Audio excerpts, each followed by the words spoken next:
Hello, everyone out there. My name is Llaneika Baines, and I am one of the coaches at Academic Coaching for World Changers.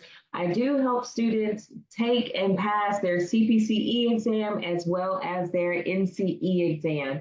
And today I have the lovely pleasure of sitting with yet another pastor, Miss Christine Russell, and we are so honored that she has agreed to come back and show her altruism by telling all of us what we need to do in order to pass their exam. So, Ms. Christine, if you'd like to introduce yourself. Hi, I am Christine Russell, and I passed the NCE, thankfully. Woohoo! That is like music to our ears. It's so exciting. So happy for you. So, Thank if you. you don't mind, if you can kind of just tell us about your journey to passing the exam. Yeah. Well, as of last year in September, I took the NCE for the first time and very discouraged to find out that I missed the passing of that by 7 points. And I waited a little too long to restudy again. And I'm definitely glad that I didn't wait longer than I did, even though it felt too long. But I started in March of this year in 2025. And that is when I signed up for a 15-week group session through Coach Jennifer. And she was really, really helpful and it was very beneficial. And got a part of a cohort, got a part of a group of ladies who had also either not passed or hadn't taken it yet, and just felt an extreme amount of camaraderie through that group. And I did that from March to the end of July for those 15 weeks, and then signed up for 4 individual coaching sessions through ACWC and was very, very thankful that I did. Got to meet some more coaches just to finalize and fine tune any last minute things before taking my NCE, which I took on August 22nd. That is awesome. And I love how you shared that not only did you do individual sessions, but you did the 15-week course. You did the cohort. Like it takes more than just individual sessions because I think that's like a misconception is okay, that's the only thing I have to do is have individual sessions. But no, like you truly have to do all that you can, of course, to get that knowledge, especially if your window is kind of short. If you don't have the full 90 days to study individually with a one-on-one coach, then absolutely, then we should be in the 15-week course. We should be attending, group session on the weekend, the Facebook lives, like any and everything that's out there, you kind of have to be involved in order to help aid and guide you along this passing journey. Absolutely.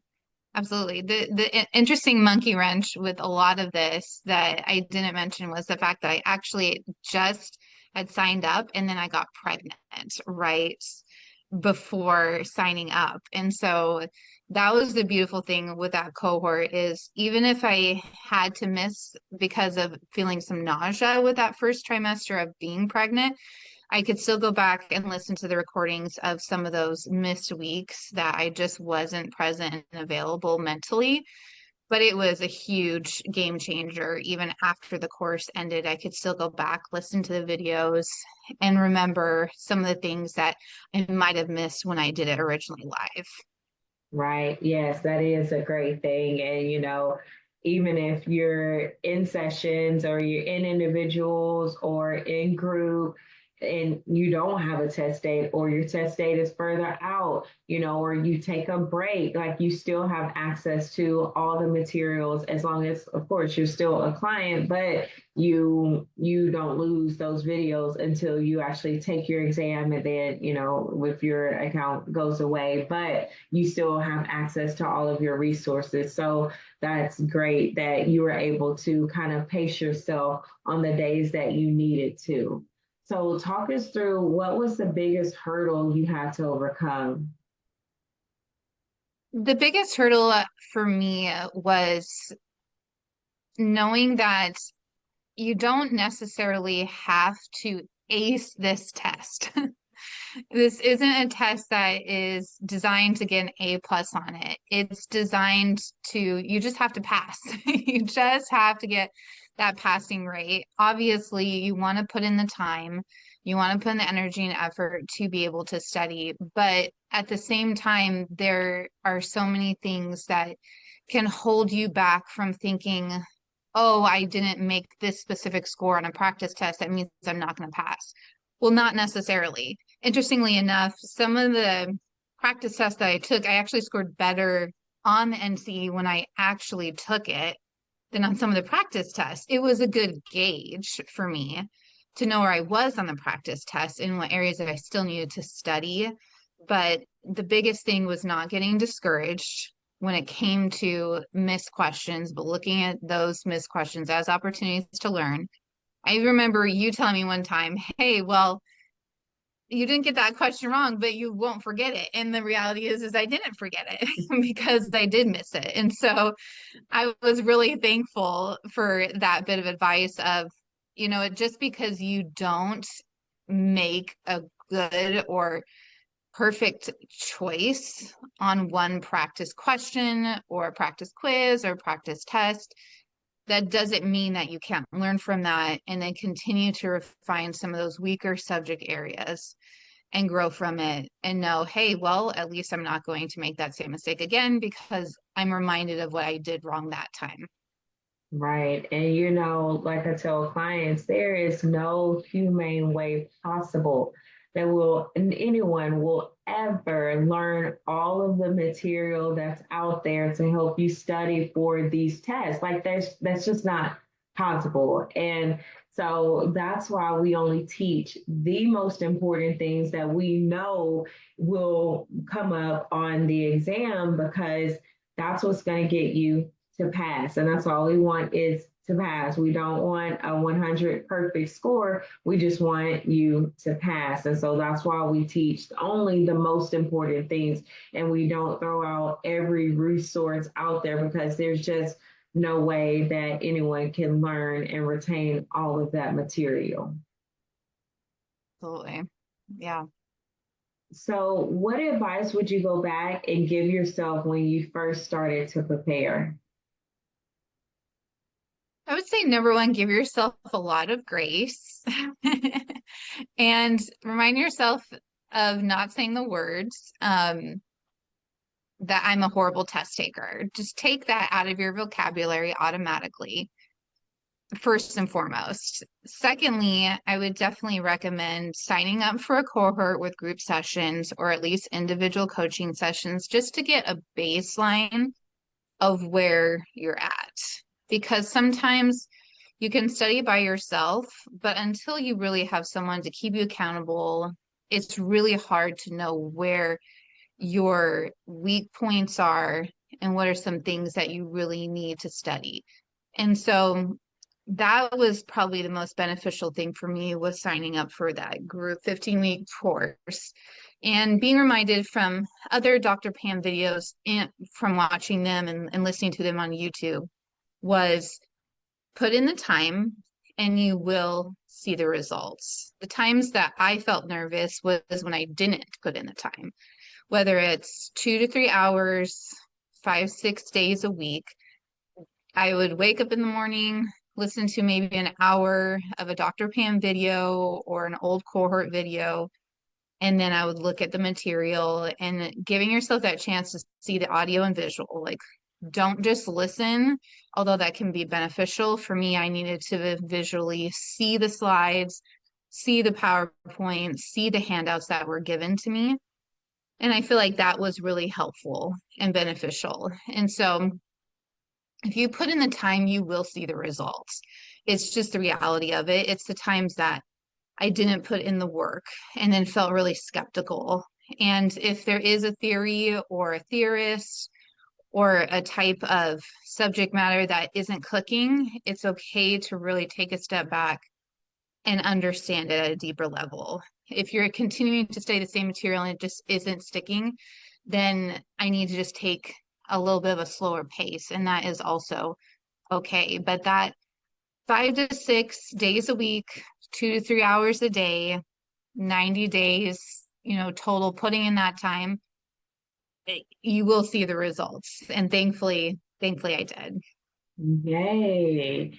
So, speaking of like the many tools and resources that are out there, what tools and resources did you find to be the most helpful?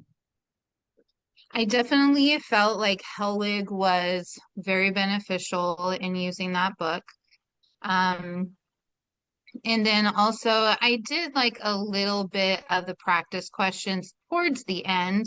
I spent majority of my time with Hellwig, but then towards the end I did a little bit of the Rosenthal book and just looked at some like questions, just to make sure I was kind of fine-tuning some subject matters. Other than that, if doing the Hellwig book, and then some pocket prep questions on occasion, not always, but randomly, would maybe be sitting at like the chiropractor office and let's pull out some practice questions and see where I'm at. And having some of that downtime, all those little study moments really added up and started clicking tremendously. I would even, from some of the handouts from the group sessions that I took for that 15-week course, that was really helpful. I would sometimes have them in my room or on my bed or in the car, and I would just kind of scan through them, look through it, and if I didn't understand what I was reading completely to a point where I could explain it back to a cohort member, then I knew that I probably needed to re-listen to that specific video or another Dr. Pam video that had similar material related to that subject. That's really good. Like you truly have to feel like you're an expert over that material in order to really feel like you've grasped it. Like if you can reteach it, then you know it. So that's a cool strategy that you use. So Mhm. what is one thing, if anything, that you would have done differently when preparing for your test? That's a really good question. Um, I probably would have essentially probably incorporated similar to what I said earlier is and give myself a little bit more grace. But the biggest thing probably is slowing down when it came to reading the questions. I think there are certain times where I wanted to quickly answer the question so I can move on to the next question because I wanted to give myself enough time to finish, whether it was a practice quiz or practice test. And some of those questions are specifically designed to be tricky. And if you read through them really fast, it can stump you without a doubt. And so I made sure that any question that I would read, even if I needed to take kind of a break with taking a longer practice test, then I might even like look up and kind of give my brain a little mental break and then look back down at the question, read it at least 2 or 3 times, if not more, make sure I really understood the question and what was being asked of me. And in a good number of time, I was able to knock out with doing the study prep and doing all of the hard work of putting in the practice of the subject matters, then I was able to typically knock out at least two, not always, but most of the time, at least two of the obviously wrong answers that were options. And then continuing to reread sometimes the question again to really make sure I understood it, and then really finalizing to give myself more of a 50-50 shot than a 25% chance. So I feel like that really helped with just slowing it down. That was one thing that Dr. Pam, without a doubt, ingrained in my brain was, okay, stay in the question, really understand what is being said and what is being asked. And a good number of times that immensely helped me to really narrow down those answer choice options to really get to that one answer. Yes, and it's funny you say that because even the smartest of the smart people know all of the content, but will get stomped on a not question or an all accept question, So it's really reading and understanding what the question is truly asking you, and catching those small things like not or accept, because that'll change the whole trajectory of how you're even going to answer the question. So definitely a good strategy is just slowing down, reading, rereading, making sure you understand the question. So if you could kind of walk us through your test day, like what did it feel like? Did the day pan out? And then all the way through to you receiving your scores and that feeling that you got. So kind of walk us through that. Yeah.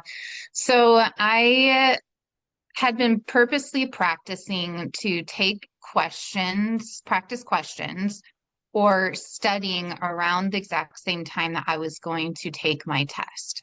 And I think that helped tremendously. My test was at 8:15 in the morning. And so I sometimes as silly but yet very consistent as it sounded, as I would try to take a shower around a specific time and have a really good breakfast, which I did the day of the exam, and be prepared for when that 8:15 start time is, that I was just automatically in a practice mode of being prepared for that time. And so when that time did come around for 8:15, I was definitely nervous.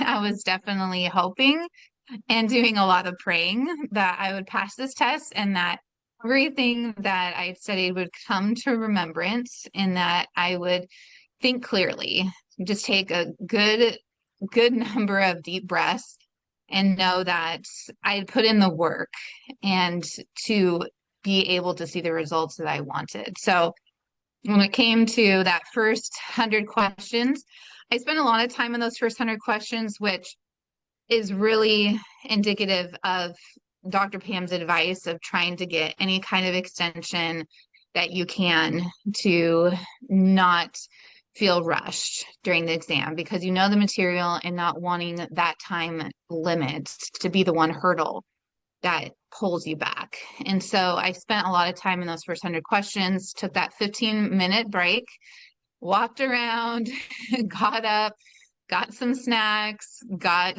a nice drink of water, and then headed back and did the last 100 questions. And definitely after they ask you multiple times on that test, are you done? Are you sure you're done? And so they laugh about it a lot because there's a part of you that's like, I don't know if I'm really ready to be done, but I know I have to be done and I want to be done.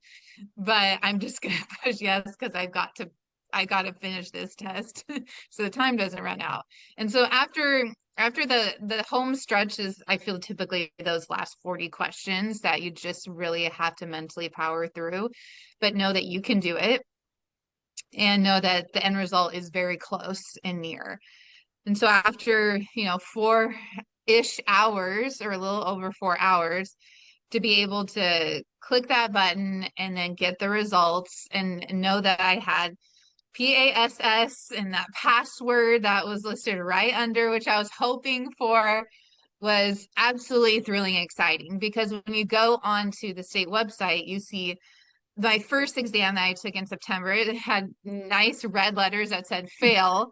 And then when I went the second time and actually got to see my results and it has green letters that said pass, I was absolutely elated and thankful and just so grateful. So it was an absolute relief. I was honestly shocked. I didn't know what to expect. I was hoping I would pass, but you just never know. And I was so absolutely elated when I saw that four-letter word that I had been seeing other people post on Facebook or other people talk about and knew that I could do it too. And to be able to see that was such a relief because that was the full circle moment for me to become fully licensed. Wow, that's so good. And that was going to be my next question. So now this is the final piece for you to be fully licensed. So, what are your plans for the future now that you've passed? Yeah.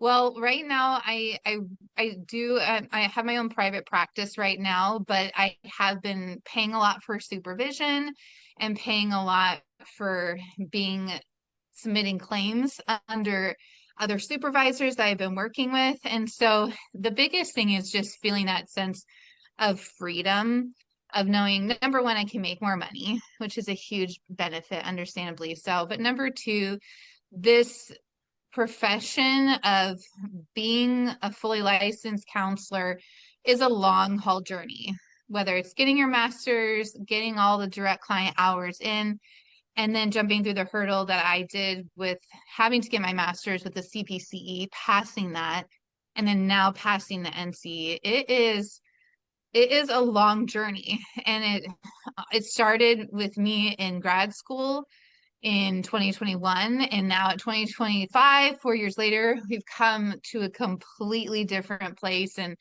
the sense of relief and accomplishment of knowing all the long hours paid off, that I'm not stuck in a place where I have to overcome a hurdle that I might never overcome. But the fact that I did overcome that is a complete relief. So now I can do a lot of the things with a lot more freedom, being fully licensed, getting that title, and knowing I can get paneled with other insurance companies under my name, not a supervisor's name. All those things just immensely pay off and potentially become a supervisor for other counselors later on down the road. So I'm eternally grateful for you and for all the help with studying for this test. Absolutely. Well, I appreciate you. It was great. I know our time together wasn't as long, but I mean, it was worth every minute. You know, you put in the work, you answered the questions, you did what you needed to do in order to get to this point. So again, I'm proud of you. Congratulations. And you'll have to keep us posted on anything that you do, you know, and send us referrals. Tell everybody, like, just know that we're here to support you for the long haul. And we just wish the absolute best for you and your business and your beautiful growing family. So just congratulations to it all. So many great things are happening in your life. Thank you so much. I can't thank you guys enough. Yes, no problem. Well, enjoy the rest of your evening. And again, thank you for spending time with me this evening to help other people get over their hurdle of maybe not passing the exam or wanting to be a one and done. So, or those that are just in similar situations to just kind of give back to others. So, I appreciate your time and I hope you have a great evening and a great rest of your week and just good luck with all the things. Thank you. You're welcome. Bye bye. Bye bye.